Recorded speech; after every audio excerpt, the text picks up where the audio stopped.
pinangunahan ng Police Regional Office 5 at Bureau of Fire Protection 5 ang 4th Quarter Nationwide Earthquake Drill sa Legazpi City.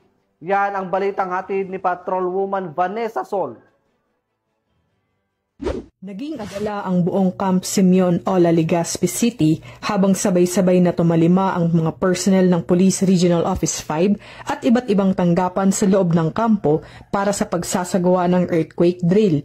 Pinangunahan ito ng Regional Community Affairs and Development Division, katuwang ang Bureau of Fire Protection Region 5. Mahigpit na sinunod ng mga lumahok ang duck, cover and hold procedure bago mabilis at organisadong nagsilikas papunta sa mga itinalagang safe zones. Sinundan ito ng demonstration mula sa mga response unit ng Police Regional Office 5 at BFP 5 na nagpakita ng koordinadong emergency actions kabilang ang evacuation assistance, area clearing at basic rescue operations.